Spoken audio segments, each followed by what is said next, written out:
आपस में विरोधाभासी है और क्यों नहीं मैच खाता है, ये बात जांच अधिकारी से पूछिए।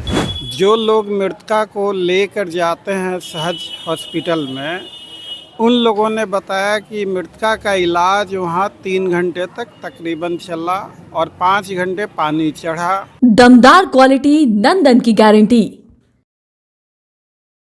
बिहार की राजधानी पटना में हुए नीट छात्रा रेप और मौत मामले में शंभू गर्ल्स हॉस्टल बिल्डिंग के मालिक मनीष रंजन को बुधवार यानी कि आज भी कोर्ट से जमानत नहीं मिली है। जी हां, इस मामले की अगली सुनवाई अब कल होगी।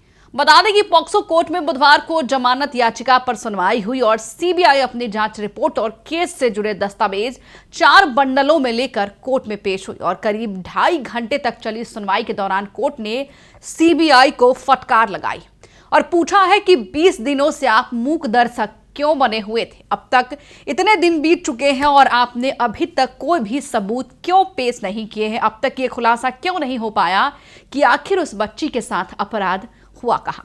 हम आपको सब कुछ बताएंगे विस्तार से इस रिपोर्ट में। नमस्कार, मैं हूं शालिनी सिंह और आप देख रहे हैं दर्श न्यूज। नीट छात्रा मामले को लेकर कोर्ट ने सवाल किया है कि जब केस आपको सौंपा गया था तब आपको क्या पता था कि मनीष रंजन कस्टडी में है, और अगर आपकी लापरवाही की वजह से वो 14 फरवरी से 11 मार्च तक जेल में रहा तो इसका नुकसान कौन उठाएगा? आपको बता दें कि सुनवाई के दौरान कोर्ट ने मनीष रंजन से घटना की जानकारी किसने दी ये भी पूछा था।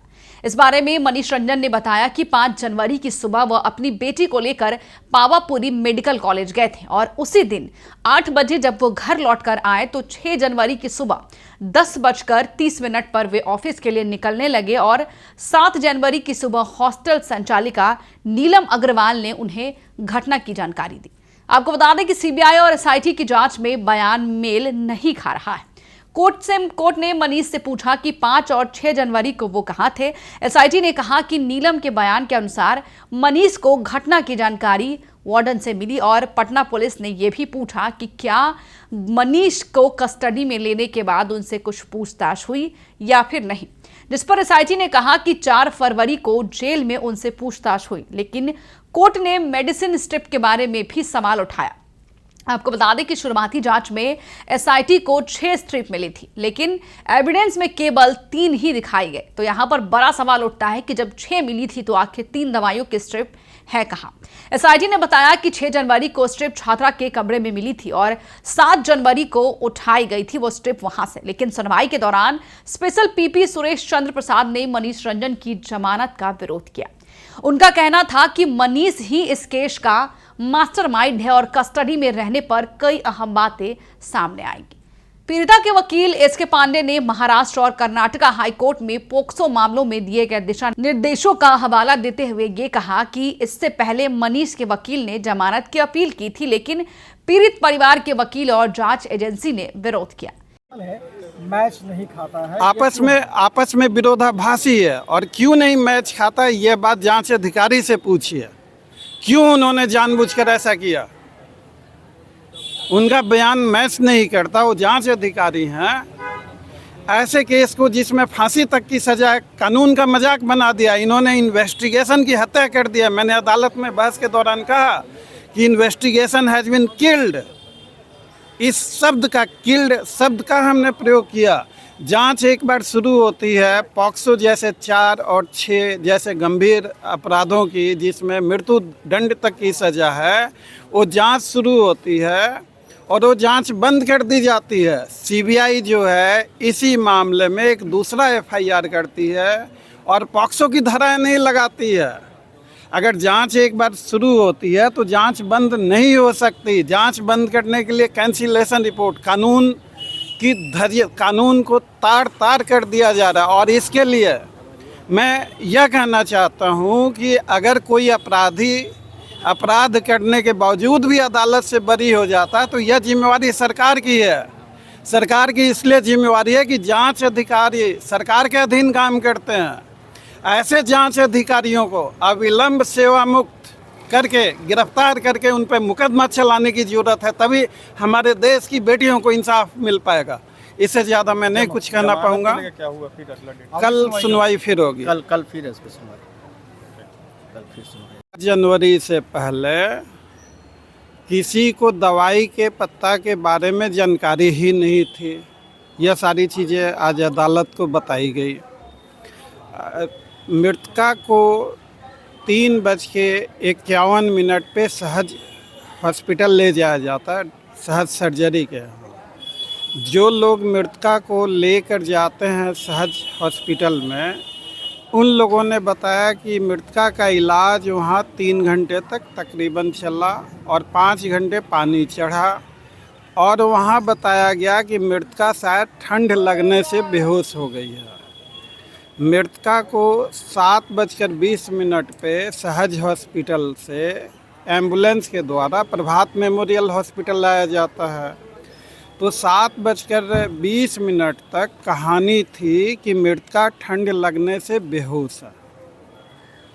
अचानक से 7:40 पर प्रभात मेमोरियल हॉस्पिटल ने लिख दिया कि मृतका ने नींद की गोली खाई है, जबकि नींद की गोली जांच रिपोर्ट के मुताबिक और तथ्यों के मुताबिक नींद की गोली का पता ही नहीं था किसी भी गवाह को, और न ही जांच एजेंसी को। नींद की गोली मृतका के कमरे से बिछावन के नीचे 7 जनवरी को मिला है। तो सवाल यह पैदा होता है कि प्रभात हॉस्पिटल को एक दिन पहले ही नींद की गोली का पता कैसे चल गया। अदालत ने काफ़ी गंभीरता से इन चीज़ों को लिया। इस केस के तार बड़े बड़े रसूखदार लोगों से जुड़ा हुआ है।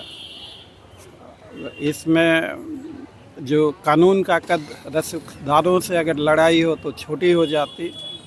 इस केस में फांसी तक की सज़ा है।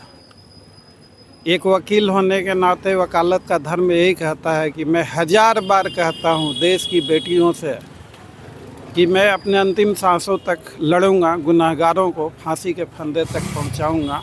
लेकिन बता दें कि पटना पुलिस और सीबीआई ने कोर्ट में स्पष्ट किया है कि उन्हें मनीष रंजन की फिलहाल जरूरत नहीं है, और इसके बावजूद कोर्ट ने सवाल किया कि यदि उनकी जरूरत नहीं है तो उन्हें जेल में क्यों रखा गया। सुनवाई के दौरान यह भी सामने आया कि केस में शुरुआत में पॉक्सो एक्ट की धारा शामिल ही नहीं थी। जी हां, इस केस में शुरुआत से ही पॉक्सो एक्ट लगाना था, लेकिन शुरुआत से ही ये धारा शामिल नहीं थी। सीबीआई द्वारा केस टेक ओवर किए जाने के बाद कोर्ट ने सरकार से नोटिफिकेशन जारी करने को कहा, और उसके बाद जाकर पॉक्सो एक्ट की धारा भी केस में जोड़ी गई। बता दें कि मनीष की जमानत याचिका के साथ ही नीट छात्रा से रेप और मौत की अगली सुनवाई भी पॉक्सो कोर्ट में ही होगी।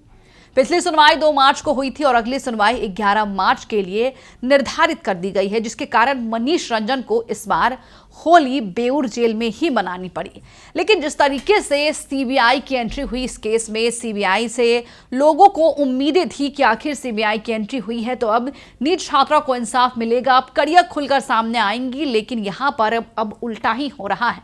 धीरे धीरे ये मामला अब दबता जा रहा है, या यूं कहें कि ये दब चुका है। बस जैसे ही कोर्ट की कोई सुनवाई होती है, कोर्ट की तरफ से अगर सीबीआई को फटकार लगाई जाती है तो फिर से एक बार ये खबरें थोड़ी सी हाईलाइट तो जरूर होती है। लेकिन जिस तरीके से इस मामले ने शुरुआती दौर में सुर्खियां बटोरी थी, लोग सड़कों पर उतरकर आक्रोश मार्च निकाल रहे थे, लेकिन अब धीरे धीरे तमाम बिहारवासी इस मुद्दे को लेकर शांत बैठ चुके हैं, क्योंकि वो समझ चुके हैं कि अब इस मुद्दे में इंसाफ नहीं मिलने वाला है। क्योंकि सीबीआई खुद कोर्ट में अदालत के सामने, जज के सामने ये कह रही है कि अब उन्हें मनीष रंजन की जरूरत नहीं है। यानी कि अब सीबीआई खुद चाहती है कि मनीष रंजन को रिहा कर दिया जाए। लेकिन कोर्ट ने कई तरीके के सवाल किए मनीष रंजन से कि वो घटना के दौरान कहाँ थे, उससे पहले कब कहाँ थे, और उन्हें इस घटना की जानकारी कब मिली, जो कि हालांकि मनीष रंजन ने जो पहले जवाब दिए और कोर्ट के सामने जो जवाब दिए वो दोनों मेल नहीं खा रहे थे। इस वजह से कोर्ट ने उन्हें जमानत नहीं दी है। लेकिन